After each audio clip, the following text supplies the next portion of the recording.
Hola hermanos, ¿cómo están? Buenas tardes. Qué bueno volver a encontrarnos una vez más por este medio y que también de alguna manera nos une como iglesia y nos hace partícipes el uno del otro. Así que bueno, hermanos, hoy continuamos leyendo y estudiando y nos encontramos en Lucas capítulo 8 de los versículos 22 al 25. Así que dejo la lectura comunitaria que está a cargo de Elcita y de Jesse. Así que bueno, después de la lectura de los versículos, continúo poniendo el audio del estudio. Así que bueno, hermanos, bendecida tarde y estaremos viéndonos pronto, esperemos que así sea. Así que bueno, Dios los bendiga. Buenas tardes, hermanos. Vamos a compartir en el Evangelio de Lucas, capítulo 8, versículo 22 y 23. Dice así: Un día Jesús entró en una barca con sus discípulos y les dijo: Vamos al otro lado del lago. Partieron pues, y mientras cruzaban el lago, Jesús se durmió. En eso se desató una fuerte tormenta sobre el lago y la barca empezó a llenarse de agua y corría en peligro de hundirse. Los discípulos fueron a despertarlo. Maestro, maestro, nos vamos a ahogar, gritaron. Él se levantó y reprendió al viento y a las olas. La tormenta se apaciguó y todo quedó tranquilo. ¿Dónde está la fe de ustedes?, le dijo a sus discípulos. Con temor y asombro ellos se decían unos a otros: ¿Quién es este que manda aún a los vientos y al agua y le obedecen? Hola hermanos, ¿cómo están? Espero que todos estén bien. Así que bueno, bienvenidos una vez más a nuestro estudio de cada semana sobre Lucas. Y hoy tenemos aquel milagro, aquel pasaje de milagro sobre la tempestad calmada de Jesús. Y precisamente es el paralelo de lo que predicó Fito en el domingo pasado. Y bueno, un poco comenzando desde ese punto de vista, este es uno de los textos que se llaman o se denominan de triple tradición o de tradición sinóptica, que precisamente son los textos agrupados, o sea, son los textos que se ubican en los tres evangelios y lo podemos poner como en tres columnas y hacer una comparación entre cada uno, hacer una sinopsis de cada uno y poder ver qué datos tienen de más o de menos algunos de los evangelistas. Y también, obviamente, no es de menos dejar de lado el contexto, que siempre lo decimos. Y bueno, nuestro contexto tenemos en el mismo capítulo 8 donde está fue todo lo que estuvimos trabajando las semanas anteriores, la parábola de la tierra, ¿sí? Donde tenemos que ver, creer, tenemos que oír y comprender y después dar frutos y poder demostrarlo hacia los demás, ¿sí? De cómo vivir y cómo vivenciar nuestra fe. Un poco tiene que ver con todo eso. Y acá, bueno, en el versículo 22, les recuerdo primero, capítulo 8, versículo 22, ya se nos hace, como siempre les digo, ¿no? Y vamos marcando cómo se dividen los pasajes. Tenemos un cambio de lugar. Primeramente tenemos un cambio de lugar y un cambio también de día, de tiempo. Tenemos las dos cosas. Porque en el versículo 22 nos dice: un día subió Jesús con sus discípulos a una barca. Crucemos al otro lado del lago, les dijo. Así que partieron. O sea, ya nos diferencia de las enseñanzas que venía haciendo en el capítulo 8 hasta del 1 al 21. ¿Sí? Ya empieza Jesús, deja de estar en esta postura de enseñanza, sino que ya directamente comienza a activar de nuevo el camino, comienza a activar, o vamos a decirlo de esta manera, comienza a esparcir la semilla o va a buscar de esparcir la semilla al otro lado del lago. ¿Sí? Entonces no se quedó solamente enseñando, sino que después en el mismo capítulo tenemos que actúa yendo y llevando a sus discípulos en la barca Recordemos esto, que lo voy a retomar después. Jesús en la barca está con todos sus discípulos, ¿sí? Entonces, con ellos se va al otro lado para seguir esparciendo la semilla, para seguir expandiendo el reino de Dios. Entonces, dice en el versículo 23, y mientras navegaba, él se durmió. Entonces se desató una tormenta sobre el lago, de modo que la barca comenzó a inundarse y corrían gran peligro. Acá Fito remonta un poco al mensaje y a la predicación de Fito, es que decía que bueno, que Jesús después de tanta actividad, ¿sí?, necesitaba este momento de descansar, y que muchas veces nosotros también nos cansamos. Y bueno, en este momento Jesús estaba en la punta del barco, ¿sí?, descansando, y los sorprende a los discípulos. Y también un poco como lo que comentabas, que Jesús confiaba también en quienes eran sus navegantes, porque digamos, son pescadores, saben del mar, conocen al lago de Galilea, conocen las tormentas que se pueden levantar, que efectivamente pueden ocurrir tormentas repentinas y muy fuertes, de olas muy, muy grandes, muy altas, que dan causa a cierto temor y cierto respeto. Los pescadores tienen o tenían cierto respeto por el lago de Galilea, por estas condiciones climáticas, pero Jesús confiaba en ellos y confiaban de que lo iban a llevar al otro lado aunque él estuviera dormido. Interesante punto de vista y de reflexión también. Y acá quiero hacer unos pequeños puntos sobre algunas palabras que, por ejemplo, NBI traduce tormenta, pero tiene que ver también, o sea, es más bien una tempestad, una tormenta muy muy fuerte, ¿sí? Una tempestad, algo que es ya demasiado grande. Entonces dice, de modo que la barca comenzó a inundarse y corría en gran peligro. Entonces, esto ya refiere a que no es solamente una lloviznita o una tormenta común, sino que ya había, y esa tempestad generó y revolucionó a los discípulos, de manera que ellos empezaron a inquietar, y en el versículo 24 ya nos dice, bueno, corrían gran peligro.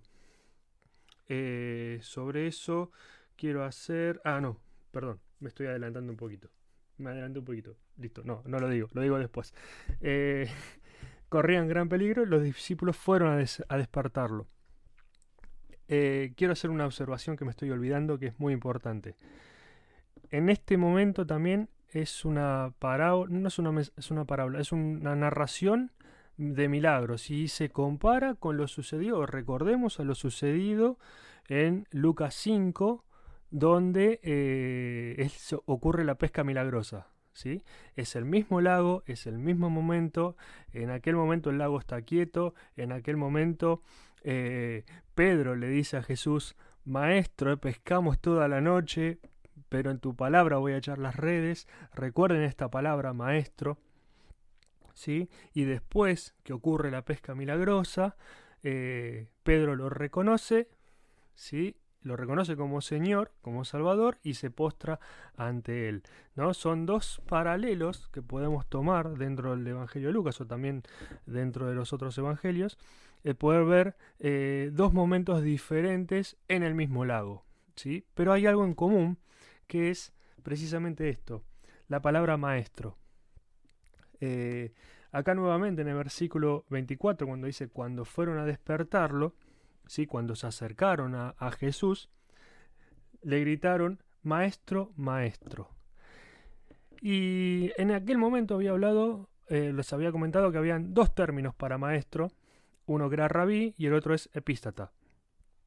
Y rabí, bueno, sí tiene que ver con la enseñanza, o de ahí viene también la palabra rabino, y epístata tiene que ver también con un maestro que tiene autoridad, ¿sí? Que en aquel momento lo habíamos planteado como la figura de un preceptor, por así decirlo, que no solo enseña, sino solo que es maestro, sino que también tiene una figura de autoridad.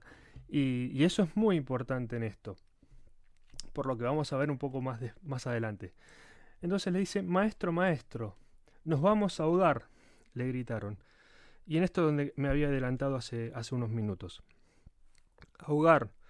De la misma manera que nos pasa con la palabra tormenta, que es una tempestad, una tormenta mucho más fuerte. Acá ahogar no solamente es el punto de decir, bueno, nos vamos a ahogar y nos vamos a morir, sino que la palabra que hay atrás de esto tiene que ver más que nada con destrucción. Vamos a ser destruidos, vamos a ser desaparecidos. Y es algo muy fuerte porque tiene que ver con algo que Jesús después va a hacer. En el momento de que calma la tormenta, va a traer también la salvación. A ese pedido de estamos desapareciendo, nos están destruyendo, la tormenta nos está destruyendo, nos está a punto de desaparecer, por desintegrar de la tierra, por así decirlo, ¿no? O sea, es algo más profundo que simplemente ahogarse, sino directamente de desaparecer. Jesús después trae la calma, pero tampoco me quiero adelantar mucho. Entonces, atrás de la palabra ahogar está esto de más crudeza. Entonces dice, él se levantó y reprendió al viento y a las olas. La tormenta se apaciguó y todo quedó tranquilo. Y en el versículo 25 les dice Jesús, ¿dónde está la fe de ustedes? Les dijo a sus discípulos. Con temor y asombro ellos se decían unos a otros, ¿quién es este que manda aún a los vientos y al agua y le obedecen? Y queda ahí, ¿sí? Después ya en el versículo 26 pasa a que llegaron a la región de los Genesarenos. Pero estas son dos preguntas o dos situaciones que son muy importantes de ver. Y son 5 versículos que realmente tienen muchísimo. Jesús se levanta de la siesta, se levanta de descanso, ¿sí? Reprende el agua, el viento, la tormenta. Ellos ven todo, está a la vista de todos ellos, pueden ver todo, entonces se quedan asombrados. Pero como ven eso, también vieron todos los milagros que Jesús y sanidades que Jesús ya venía haciendo.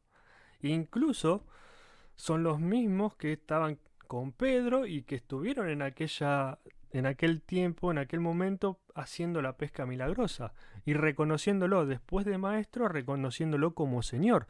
¿Se acuerdan que en aquel momento habíamos hecho el cambio de que Pedro primero lo reconoce como maestro, como alguien que tiene autoridad, pero después cuando se postra a él, lo reconoce como Señor y Salvador, obviamente, y entiende quién es Jesús. Y acá es como que Jesús le hace una pregunta retórica a ellos. ¿Dónde está su fe? ¿No estaba conmigo? ¿No están conmigo ustedes? Y acá vamos un poquito a lo que comentaba al principio, ¿no? Jesús confiaba en ellos para llegar al otro lado. Pero ¿qué pasó? Ellos no confiaban en que si él estaba dormido los iba a salvar de la tormenta. Qué interesante, ¿no? Qué interesante que así como Jesús descansó en sus discípulos no descansaron precisamente toda esa carga de esa tormenta y asustados y temerosos lo tuvieron que salir a correr y a despertar, ¿no? No tuvieron esa fe que por más que solo la presencia del Señor esté ahí y que la tormenta nada les iba a hacer, que iban a pasar, pero aún así ellos lo tenían que despertar, lo tenían que sentir vivo, lo tenían que sentir o tenían que ver que hacían el milagro. Pero más allá de que después hizo Jesús el milagro, ellos con temor se decían unos a otros, ¿quién es este que manda aún a los vientos y al agua y le obedecen? No lo reconocieron como lo reconoció Pedro en aquella época que dijo, Señor, apártate de mí porque soy pecador, sino que se quedaron con más duda todavía de ¿cómo es esto? ¿Realmente? ¿Pero por qué? ¿Cómo es? Porque el mar también, o el lago, el agua, tiene la particularidad de ser considerado como el peor de los males, ¿no? O como la sede del mal, por así decirlo, ¿no? Es donde los pecados moran ahí. Después vamos a ver más adelante que los cerdos se arrojan al precipicio y se arrojan al lago, pero no me voy a adelantar más. Entonces, trabajando un poco en el interior del pasaje, no solo se trata de la fe, cómo nosotros tenemos nuestra fe, o dónde tenemos nuestra fe, o en quién tenemos nuestra fe, sino también o realmente si la tenemos en todo momento y en toda circunstancia, porque por más que no lo veamos al Señor, el Señor siempre está, el Espíritu Santo siempre nos guía, nos acompaña, ¿sí? Siempre está de nuestro lado y siempre está a nuestro alrededor, por más que pensemos que esté durmiendo. Y en las tormentas, cuando se nos mueve la barca, muchas veces Fito decía que lo vamos a sacudir y a levantar tarde. Pero también el desafío está en dejar que la tormenta pase, descansando en Él, cuando aún no veamos su accionar y su actuar. Porque acá ellos se quedaron tranquilos después de que apaciguó el agua, ¿sí? Se llenaron de temor y asombro. Y esta palabra temor, que aparece mucho en la Biblia, pero tiene que ver también con, si bien no lo reconocieron explícitamente como Señor, como fue en el otro momento donde fue la pesca milagrosa, también tiene que ver con algo de temor reverente. De alguna manera lo aceptan como que le tuvieron temor de Dios, como saben que el poder de Dios está de su lado. ¿Sí? Entonces, la pregunta es, o lo que queda también de esto es, wow, si este hombre, este maestro, que es preceptor, entre comillas, tiene el poder para desatar, para calmar la tempestad y el viento, también tiene el poder para estar con nosotros. Y nosotros nos tenemos que poner bajo su poderío y descansar bajo su poderío. ¿Sí? ¿Por qué? Porque el poder de Dios lo acompaña, entonces Él también nos acompaña a nosotros. Y nosotros debemos estar sujetos a Él y sujetos a su tranquilidad, por más que parezca, pero sabemos que el Señor obra en todo tiempo y en todo tiempo está al lado nuestro, sosteniéndonos. Y un poco esto es el desafío que quería plantear también, ¿no? Y que nos deja un poco el texto. Bueno, no solo de ir y despertarlo, para poder ver que después hace el milagro en nosotros, sino también el desafío es esto de dejar, bueno, Señor, tengo esta tormenta, estoy atravesando por esto, me estoy ahogando, estoy por desaparecer, estoy mal, pero realmente confío en vos y lo voy a dejar obrar.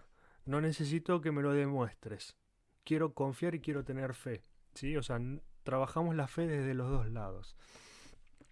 Un poco de la misma manera que Jesús confiaba en que ellos lo iban a llevar al otro lado, porque eran pescadores experimentados, ¿no? Lo podemos ver desde los dos lados también. Entonces, quiero dejar un par de cositas también en cuanto a lo narrativo del texto, que es que tiene toda la forma de ser un milagro, ¿sí? Porque tiene la descripción de una necesidad, la petición de ayuda de estas personas, la palabra imperativa de Jesús sobre la tempestad, ¿sí? O sea, la palabra de poder que sale y sana y calma, el efecto de sus palabras, bueno, que vendría a ser la calma, ¿sí? O sea, primeramente es la orden, por así decirlo, el tercero sería la orden, el cuarto sería la calma, la tranquilidad, ya que eso que los atosigaba realmente ya pasó a segundo plano. Y luego la reacción de los discípulos, ¿no? La reacción de la persona. Y cuando lo trasladamos a un milagro, sucede de cierta manera, ¿no? Tenemos una situación inicial de muchísima necesidad, de extrema necesidad, pedimos socorro, Jesús hace lo que le estamos pidiendo, luego viene un efecto de esas palabras, un efecto de esa oración, que tantas veces hablamos de un poco de lo que es la petición y ese momento de acción y reacción cuando oramos, ¿sí? Y después queda nuevamente en nosotros de haber superado la prueba, de haber pasado un momento difícil y de incrementar aún más nuestra relación con el Señor. Entonces, esto no solo es un texto de milagros también, sino que también nos está marcando, y no quiero que lo veamos solamente desde ese punto, sino que también es un texto que narra la cristología de Jesús. ¿Por qué digo esto? Porque está narrando un momento de salvación del hombre, que es a lo que Él vino, ¿sí? Para salvarnos. Está narrando desde la petición de ahogo, de muerte, de destrucción, de desaparición, cómo los resucita, cómo los vuelve a posicionar en la barca, ¿sí? No está explícitamente la palabra resurrección, esto lo quiero dejar en claro, pero sí está marcando esa autoridad de salvación, de que a lo que se viene encima, Él tiene el poder de Dios para frenarlo, pararlo y para salvarlos. Un poco el juego que se hace en griego con esta palabra de ahogar que tenemos en español es esto. Frente a la muerte, Jesús hace hace algo, o sea, le ordena a que se detenga el mar y el viento, y con esa orden los salva, ¿sí? Entonces ahí está toda la narración cristológica, se ve todo a lo que Jesús vino. Es una narración también desde ese punto de vista. Y también lo podemos encapsular o lo podemos enmarcar en otro tipo de narrativa, que es una eclesiología narrativa, o sea, de la iglesia. Hoy usé palabras medio complicadas, pero una iglesia narrativa, por así decirlo, ¿no? Una eclesiología narrativa. ¿Por qué? Porque no es solamente, no lo veamos solo desde lo individual, sino veámoslo desde la iglesia. Es la iglesia la que está en la barca con Jesús. No es solamente Pedro, no es solamente Jacobo, no es solamente Juan.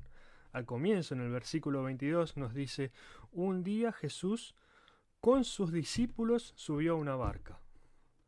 Entonces están todos sus discípulos en esa barca. Está todo lo que vendría a ser la iglesia representada en ese momento, que están yendo a llevar el mensaje a otro lado, que están yendo a esparcir la semilla, están yendo a tierras nuevas. Entonces es un mensaje también para todos como iglesia, para decir: ¿quién es nuestra cabeza? ¿Es Jesús? ¿Confiamos plenamente en el Señor, en nuestras tormentas, en nuestras adversidades que por ahí tenemos como comunidad, como ciudad, o solamente como congregación? ¿Cómo sorteamos nuestras pruebas? Es interesante, tomo también algo de lo que dijo Fito el domingo, que el Señor calma las tentaciones. Y muchas veces esto también nos pasa a la iglesia. Tenemos tentaciones y cosas que nos tienta ahí el enemigo y se empiezan a colar, como celos, envidias, ¿sí? Porque somos humanos y sucede. Broncas, qué sé yo, algunas otras cosas que pueden llegar a suceder, no estamos ajenos a esto. Y bueno, y todo esto también, ¿cómo lo enfocamos? ¿Estamos en la misma barca en la que está Jesús? ¿O Jesús está en nuestra barca? ¿Sí? O sea, eso quiero plantear un poco desde el punto de vista comunitario, como iglesia, que no solo podamos ver a este pasaje como en lo particular de la fe de cada uno, sino que Jesús verdaderamente les está diciendo: ¿dónde está la fe de ustedes? O sea, ustedes, discípulos, iglesia, ¿dónde está su fe? ¿Dónde está su fe? Yo confío en ustedes que voy a poder descansar y me van a llevar al otro lado, porque ustedes tienen experiencia. Bueno, entonces de la misma manera, o aún más todavía, tenemos que confiar en Jesús, que es el que está que es el que está al frente de nuestra vida y obviamente de nuestra comunidad. Y quiero dejar algo más que también había dicho Fito, que decía que debemos depositar nuestra fe en quien calma nuestras tormentas. Entonces un poco es esto de sabemos que Él hizo tales cosas, somos sus discípulos, sus seguidores, sabemos de todos sus milagros. Entonces no esperemos muchas veces a llegar a un momento de extrema necesidad para correr a sus pies, sino que vayamos siempre, vayamos todos los días, estemos en mayor relación y en mayor comunión con Él. Como siempre lo digo, es aplicable primero para mi vida, para mí, porque muchas veces estoy en el medio de la tormenta y me siento que soy un superhéroe, Superman, y tengo que llamarlo a Jesús en el último momento. Pero precisamente lo que por ahí quería el Señor que haga es que pueda dejar descansar, pueda ver que pase la tormenta sobre mí y que después, cuando llegue al otro lado, Él iba a seguir estando y me iba a dejar alguna enseñanza nueva.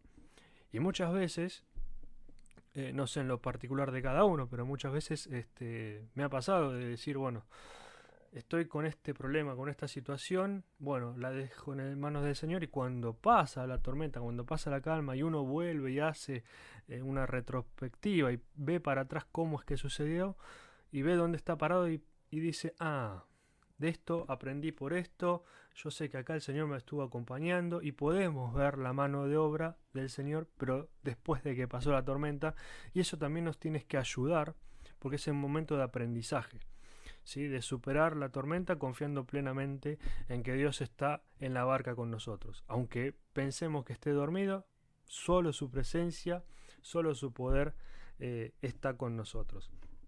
Entonces, quiero finalizar diciéndoles que mientras Jesús esté en nuestra barca, no se va a hundir porque su presencia está con nosotros. Mientras que nosotros también estemos en la barca del Señor, también no nos vamos a caer, no nos va a pasar, no vamos a tener ningún mal, porque Él está con nosotros y con su mano de poder nos cubre. Simplemente podamos reflexionar y pensar si estamos en la barca correcta o no, tanto como lo dije anteriormente, en lo individual y en lo colectivo, ¿sí? Así que, hermanos, y quiero finalizar con un punto que dijo Fito, que dice que nuestras actitudes cambian con el poder de Dios. Si el poder de Dios estuvo para para cambiar y para reprender a la tormenta y a un viento, que es algo que se puede ver, digamos que lo podemos palpar con los ojos, con la vista, también puede cambiar nuestras actitudes, puede cambiar nuestro corazón. Tiene poder sobre la naturaleza y sobre nosotros mismos también. Así que, hermanos, Dios los bendiga grandemente y que podamos estar reflexionando en esto y que no haya sido... fueron poquitos versículos, pero son muy intensos, como muchos fragmentos y muchas partes de la Biblia y del Nuevo Testamento. Sí, hay algunos que los tomamos mejor y otros, pero hay otros que verdaderamente concentran, como es en este caso, concentran toda la actividad a lo que vino Jesús. Así que bueno, hermanos, continuamos la semana que viene con Lucas 8, versículos 26 en adelante. No sé cómo voy a hacer el corte, capaz que lo hagamos todo, va a ser un poquito más extenso, así que estén preparados también para ello. Hermanos, muchísimas gracias, Dios los bendiga grandemente.